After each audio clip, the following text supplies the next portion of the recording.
I think after towards the end of month I had to take sort of break for Mm-hmm. 3 to 4 weeks where I literally couldn't prepare anything due to some personal commitments, right? So Mm-hmm.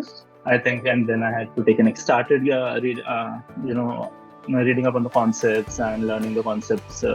So particularly in SC, it was actually interesting. So Mm-hmm. after coming back from the day, taking my dinner, I actually looked forward to that 1.5 hours. Where I was excited that I'll get to learn something new. So there, I think I saw the gap because of one particular question type, right, which was data sufficiency. Yeah. So they need to be approached in a different way than your typical Mm-hmm. pigeons and cat. More or less, what sounds right is the correct one. Yeah. But when I gave GMAT, I realized that. In fact, after the journey, now I know 95% of the times what sounds right is definitely not.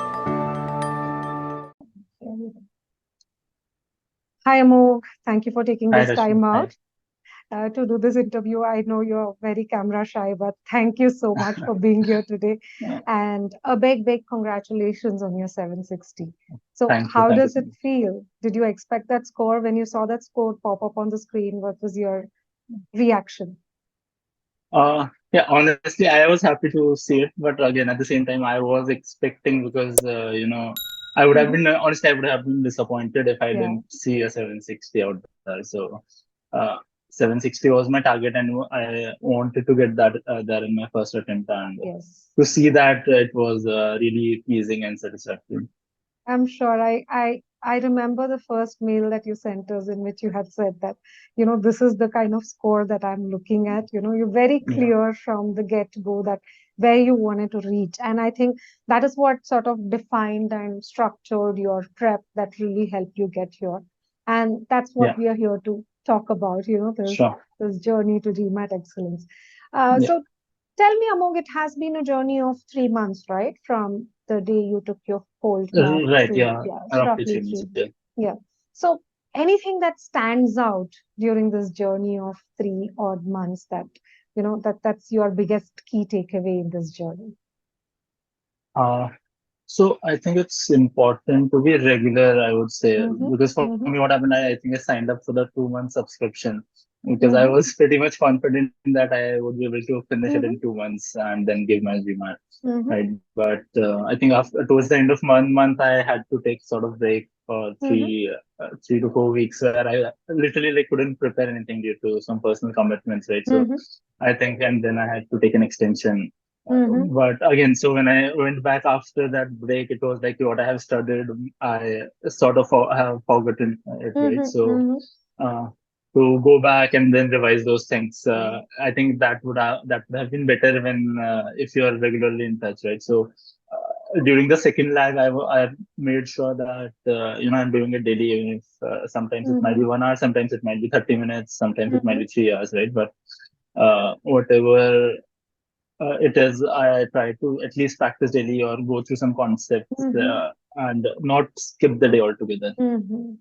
Yeah, I think you're right. Being consistent is like key to success. Yes, Yeah, the effort, the sweat that you put into is a component, is a great, great yeah, component. But what brings it all up together is being consistent with the prep, yeah, right?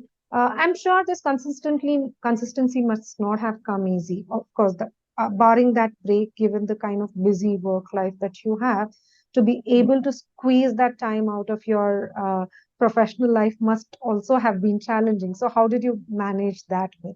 right. So I'm not a morning person to start Mm-hmm. with, right? So I usually start my day late at work also. But then spending those 8 hours, 9 hours, or sometimes even 10 hours at work, right? And Mm-hmm. then coming back and having that target that you have to sit through, say another 1 hour or 1.5 hours Mm-hmm. of prep. So I think that is the challenging part. But again, I think honestly, I uh, once I got into the journey, right, it was Mm-hmm. enjoyable. So Mm-hmm. earlier I was very skeptical about the learning concepts, and I was Mm-hmm. like, yeah, I just need to do this for the exam to get a good score. Mm-hmm. But uh, once I started reading up on the concepts and learning the concepts. So particularly in SC, it was actually interesting. So Mm-hmm. after coming back from the day, taking my dinner, I actually looked forward to that 1.5 hours. I was excited that I'll get to learn something new, right? So I think that's what helped keep me going. Yeah, that's really good, right? You need to look forward to what you're going to do.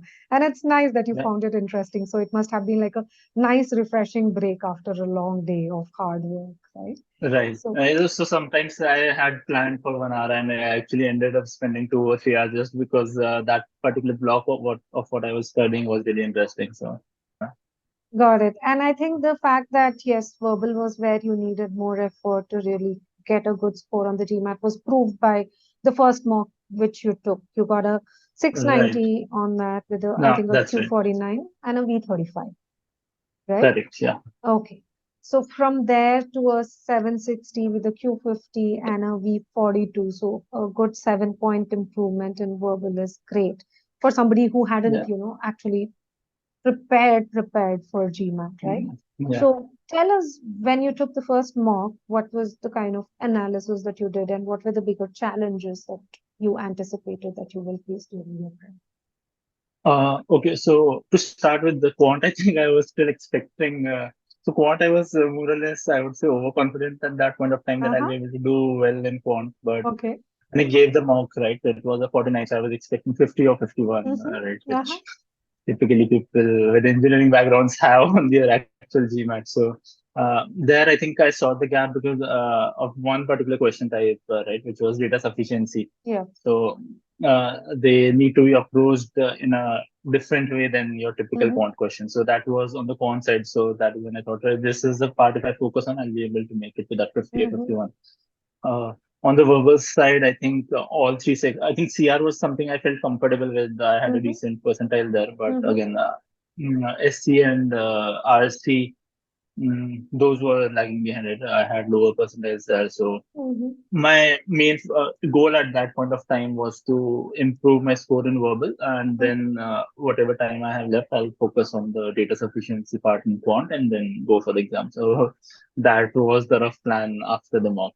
Okay, so essentially that is what you did, right? 80 Yeah. or 70% of the time was spent in verbal, about Yep. 10% on quant, and the remaining was spent in the mocks and the test readiness kind of Right. Right. right? Awesome. So you mentioned that SC and RC were the bigger challenges, and I remember to this conversation wherein you mentioned that the kind of approach that you had for these questions was more intuition based, wherein you went with the okay, this sounds right or not, right? So Right. yeah. So what were the drawbacks that you saw with that approach and how did you go? How did you now change your approach? And what was the kind of dividends that you saw post Right. So I think in general about the Indian schooling system, right? We are never taught too much about proper grammatical rules and things like that? that, Mm-hmm. right? And no exam so far tests that either. So it's more like what sounds right, as you mentioned, right? Mm-hmm. So and I think even from my experience in CAT, more or less what sounds right is the correct one. Yeah. So. But when I gave GMAT, I realized that, in fact, after the journey, now I know 95% of the times what sounds right is definitely not right. So, when I started with SC, I think there's e-GMAT's meaning-based approach, right? So that really helped, I think, Mm-hmm. to first understand what the sentence is trying to convey, and then we move on to Mm-hmm. we break down the sentence into multiple parts, and then Mm-hmm. we see what possible errors are there in each of the parts, right? Mm-hmm. Now, I think that was important, and that is what I was talking about earlier as well. That learning those new concepts was pretty much interesting for me, to Mm-hmm. honestly, right? So, in grammar, there were very basic things which we were doing wrong, right? So from top of mind, what I remember once such instances, the use of like, right? What even Mm-hmm. I am doing right now in my conversation is using like and then setting examples, which is Mm-hmm. grammatically incorrect, right? So there were very interesting things like that, which I learned during my entire journey within the Mm-hmm. SC preparation, right? And in fact, I think even 70% of the time was given to verbal, but within that 75%, also 85 to 90% was taken up by SC, I would say. So Mm-hmm. SC also helps build that fundamental for your CR and RC. Mm-hmm. Mm-hmm. Right. Got So it. from that point of view, also it's one important thing is to trust the process, right? Mm-hmm. So trust what the methods are, what concept is being taught, or being you're learning that, right? So it won't benefit you if you're just going through the concepts for the sake of it, and then Yeah. unconsciously you're still going by what sounds right, right? So Mm-hmm. you need to make, at least in the beginning, you need to make those conscious efforts to forego what your mind is saying, Mm-hmm. right, and then follow the structured approach, and then see what's right and what's wrong. And Right. once you do that for quite a while, I think it becomes again a little bit intuitive there. Yeah. Uh, so it becomes easier, and your time improves gradually. So I think Correct. that was how SC is structured and how my Mm-hmm. prep went. Mm-hmm. Yeah, very true, right? Because there's this aspect of unlearning also. When you've been following a method, it doesn't come easy to just pick up another method and just go get running with that.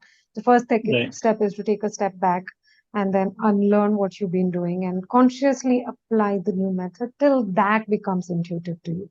And right, that is right. when the time sort of starts dropping. So Yeah, CR, I think, was not a big problem, but then again, there were certain areas of weakness like assumption, boldface. And yeah. what you essentially did was just fix those areas of weaknesses, and mostly you were good to go, right? Yeah, so I think we had the discussion after SC was done, right? And then Mm-hmm. you had suggested those specific concepts which I need to go through based on my previous Mm-hmm. mock. So I think that was helpful. I literally just go through what you said, and uh, I just skipped the rest, and I think that was Yeah. helpful. So CR also true for both CR and RCS. Once you master that SC meaning based approach and you're confident Yeah. on that, CR and RC, it naturally follows. We just don't need a lot Yeah. of prep. Some nitty-gritties are there, like Yeah. how do you eliminate traps in strength and Mm-hmm. weakness, or how do you go about eliminating options, right? Yeah. So, and there are other few things in CR which I think were covered in the concepts that you shared. Apart from that, it was easy right after SC. Yeah, yeah. Because at a fundamental level, you've changed your approach of the way start with a sentence or a passage, the way you look at them, right? Once that Right, is set in place, I think the skills you pick up in SE and CR anyways come in handy in RC because you're right, approaching the passage the right way. After that, it's about just understanding how do you tackle a main point question or an inference correct. question. Yeah. So, yes, verbal, I think that I'm very glad you used that structure-based approach, wherein you said, okay, this is something that isn't working for me. So let me Yep, just, um, change the way I approach and practice that till I get to that level wherein I'm able to apply it in a more intuitive fashion. Okay. So wonderful. right. In quant, then you mentioned that once you're done with verbal is when you started with quant, and there the data sufficiency questions were the biggest hurdle to get to that 50-51 kind of a score, Mhm. right? So how did you go about tackling that, and how comfortable did you get with DS questions eventually? So I think even with quant prep, right, when I was done with the verbal and I was just starting out quant, I just actually had less time left, and then I saw the content. It was really huge, but then I also saw this pace thing which is there in e-GMAT, right? I think that really helped. So there were two starting quizzes. One was around concepts, one was around applications. And once if you Mm-hmm. perform well there, I Yeah. think the portal blocks out most of the concepts, and then again you have another set of one or two practice quizzes. Yeah. So I think that really helped because also there were a few questions on arithmetic, right, which required some concepts which I was out of Mm-hmm. touch with. So those practice Mm-hmm. quizzes helped Mm-hmm. get back in that rhythm of solving Mm-hmm. Mm-hmm. questions, and uh, recalling those concepts. Plus, then again, DS questions. I think there were some specific videos Yeah. which taught how do you solve those DS questions, right? What could be Mm-hmm. some approaches to save time, and what could be your ways to avoid traps, right? So I think that really helped, and I just went through those concepts, whatever were there in the first three or four sections, and I think that helped in getting back in the groove, and then of course cementing and Mm-hmm. other practice quizzes that helped a lot in Got it. moving from that 49 to Q50. Yeah, got it. So Amok, once that was done, it's a different ball game, doing just verbal or just quant. I think, it was time to bring everything together through test readiness and mocks. So can you tell Yeah. us how that really helped you solidify your learnings and really get to this, top person on the journey?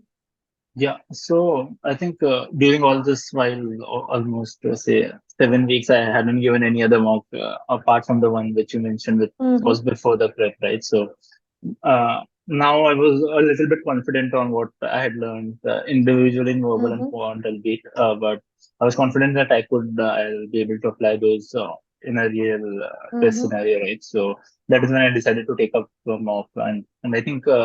I got a really good score there on the e-GMAT mock, which was there, Mm-hmm. right? I think I got a 780 there.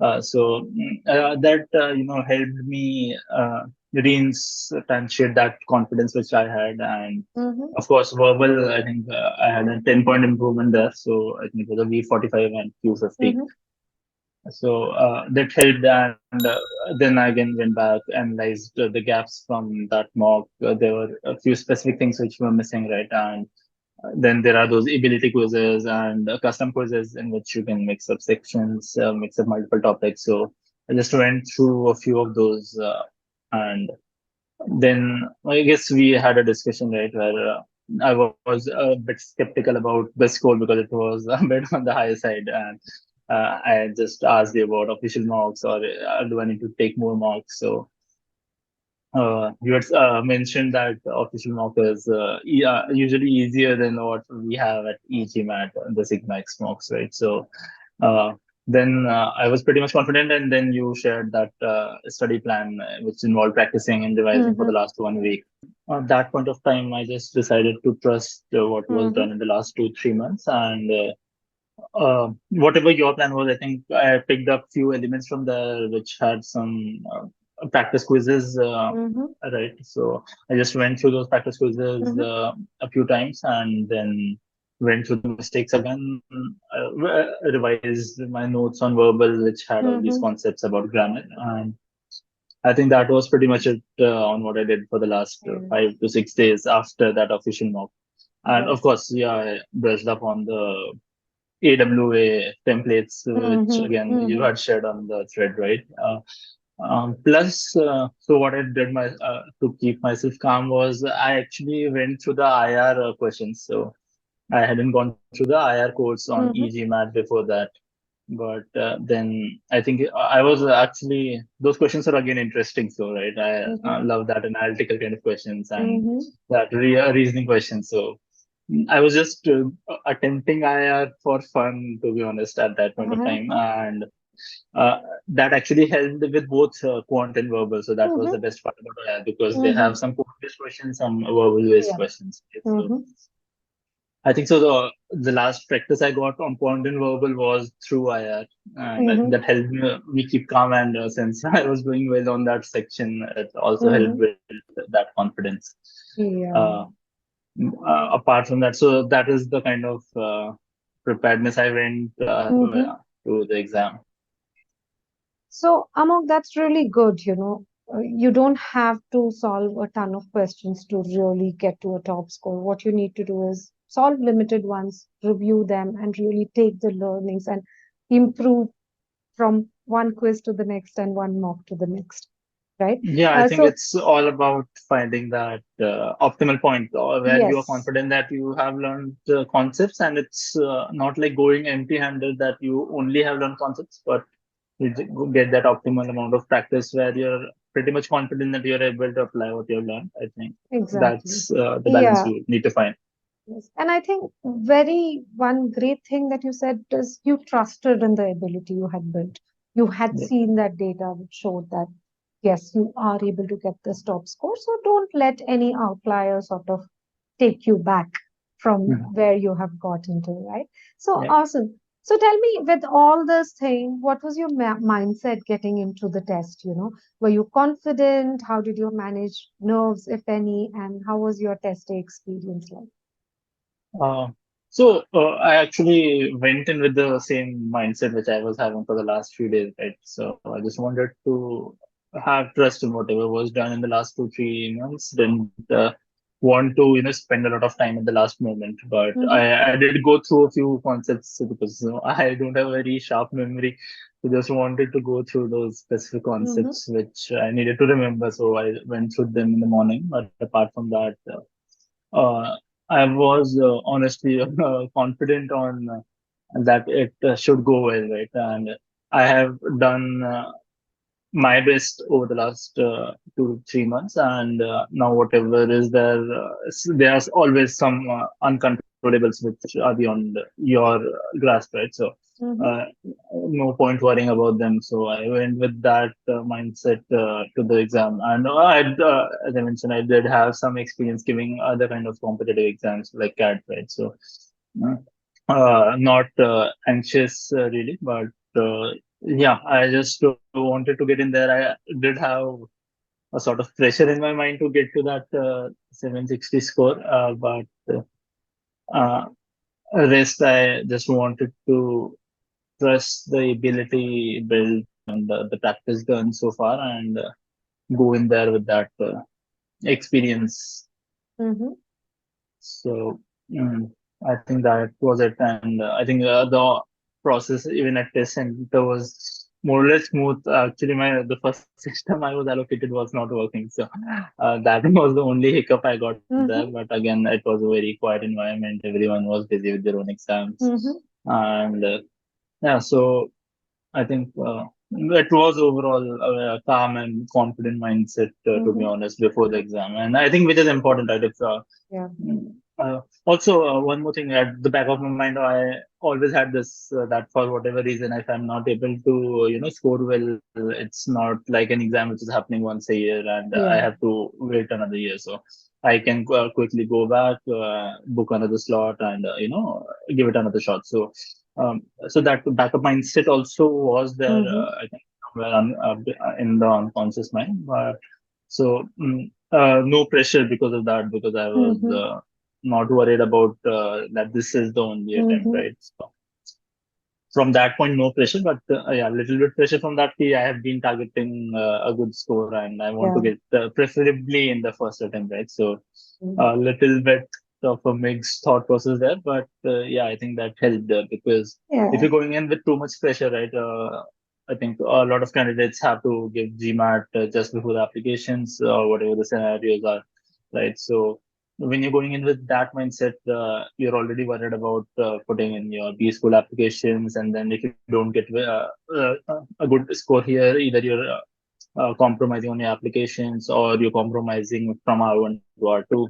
So those kind of thoughts are there usually, when going in with the strict Mm-hmm. deadlines, Got it. and that sometimes might impact negatively. So I think having that sort of free mindset and mm, a backup plan somewhere in the back Yeah. of your mind, I think that helps.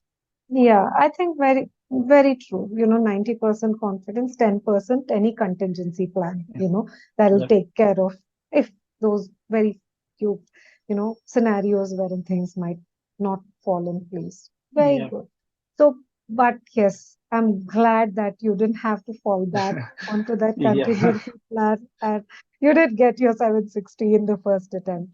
And Yeah. it's been a wonderful journey, and thank you for sharing it today, despite the initial misgivings that you had about doing the interview. Yeah, so And honestly, this is my first sort of interview on any video platform. So yeah, I think yes, that's where but the apprehensions were coming from. yes, but thank you so much for doing this because, I'm sure a lot of GMAT aspirants out there will take a page out of your journey and that'll make their journey all the more richer, right? Yep. So, so just before concluding, do you have any key things that you want to share with the other GMAT aspirants out there that might really help them get to their score, uh, in the most optimal fashion? Any tips that you want to share with them out Yeah. there? I think on the preparation part, right, just not it's not just about e-GMAT. It might be any platform or any Mm-hmm. source of uh, understanding the concept that you're getting. It's important to trust to the process. Mm-hmm. It's you need to. So you have signed up for a course for a reason, right? You feel that where your current position is not the best position you want to be in Mm-hmm. while giving that to Mm-hmm. GMAT. So if you've signed up for something, then I think you trust whatever you're learning. And Mm-hmm. uh, as you mentioned, right, that process of unlearning, your unlearning and then learning and then becoming that the new learning should become your intuition. So Mm-hmm. I think that is important. And I think that's true for anything, right? Not just SC or RC or even GMAT in general, right? So it's just true for anything you're going Mm-hmm. into. And apart from that, I think it's important to have that confidence because Mm-hmm. you're going through that process. When you're trusting that process, you know, you should be confident about it, right? Any lower score on any of the mocks or Mm-hmm. any even sectional quizzes, it should not bring you down, right? You should look at the positives you should look at where you went wrong. You should analyze from the point of view whether it was an exception or a trend, right? So for me, I do a lot of silly mistakes in quant, right? So Mm-hmm. for me, that's a pattern. I just don't want to overlook it, right? So when I observed that during my quizzes and mocks, knew this is why I was getting a lower score, Mm-hmm. and I was consciously putting in efforts on how do I improve on that and not get a lower score because of that, right? So Sure. I think that's important. Apart from that, that low score should not create self doubts Mm-hmm. within you. So it's important that you have confidence in what you learned and uh, mm, identify the gaps why you scored Mm-hmm. low, and then go ahead from there. Just don't Mm-hmm. overthink about that one lower score or two lower scores, right? Yeah. Yeah. There are always going to be outliers in the journey. Don't let that define your trajectory. Right? Yeah. Yeah. So awesome, Amog. I'm really glad, you've followed, you set out in this journey thinking that you will do this. You had a structured framework in mind. You really used that and really got to where you deserve, right?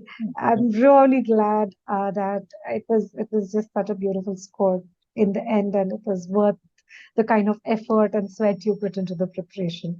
Thank So you so much, and I really appreciate the efforts you put in during those 2 to 3 months, and your guidance on those little aspects wherever you helped was really helpful. pleasure has always been mine or ours. The entire team is really proud of where you are today. So, really glad. And yes, congratulations again and thank you again. Bye bye.